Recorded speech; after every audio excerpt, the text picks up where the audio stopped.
žodžiai, kurių reiktų atsisakyti. Puikių rezultatų darbe, sporte ir apskritai gyvenime pasiekia tie, kurie savo žodyne vengia vartoti bent šiuos 8 žodžius. Išsiaiškinkime, kokius. Pasakymas galbūt. Tai paliekate savo galimybę nepriimti sprendimo iki galo. Galbūt eisiu į sporto salę. Gal pradėsiu daugiau skaityti. Gal kitą mėnesį turėtumėte pradėti keletą pokyčių savo projekte. Visa tai yra paslėpti pasiteisinimai prieš kažką kitą. Susiduri su neišvengiamybė ir vis tiek nesinori ko nors daryti, bet sunku tai savo pripažinti. Pasakymas rytoj. Pagalvosiu apie tai rytoj. 80% to, kas atidėta rytoj, niekada nebus baigta. Nors iki tos dienos pabaigos galėjo būti nuspręsta, padaryta, pasakyta, parašyta jau šiandien. Arba per daug apsiemate, tada tereikia persvarstyti savo planus ir dienos galimybės. Arba reikia panaikinti savyje vilkintoje. Pasakymas niekada. Aš niekada negalėsiu pakelti rankos prieš kitą žmogų. Bet tai netiesa. Galite, jei jūs ar jūsų artimųjų gyvybei gresia pavojus. Aš jai niekada neatleisiu. Atleisite, tik ne iš karto. Arba laikui bėgant visiškai pamiršite tai. Tai naudoja tik pasipūtėliai arba egoistai. Būtent tokius pasakymus. Niekada, visada. Gyvenime nėra viskas tik juoda ir balta. Pasakymas rytoj. Sąvoka, kuri neegzistuoja. Nes rytojus pavirs į šiandieną. O sakyti, ateityje tapsiu sveikesnis, sėkmingesnis, turtingesnis, tai yra bėgimas nuo savęs. Geriau pagalvokite, ką galite pakeisti šiandien.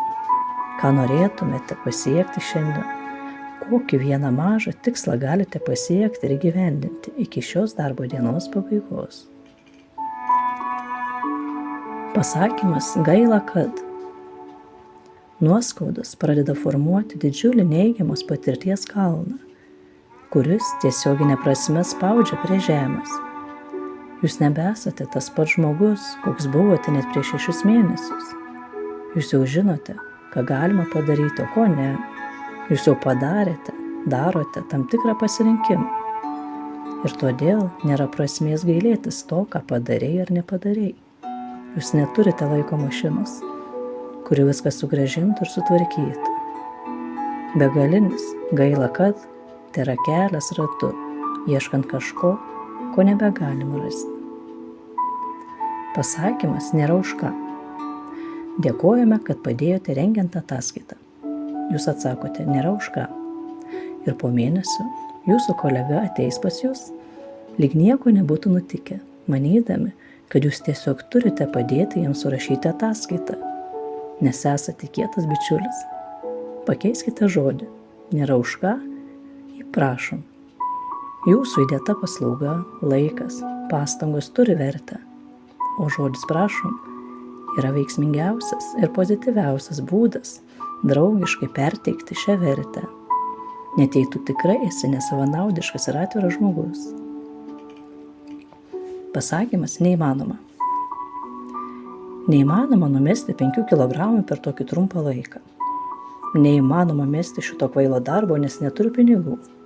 Neįmanoma nubėgti 5 kilometrų. Man trūksta oro ir sunku vaikščioti.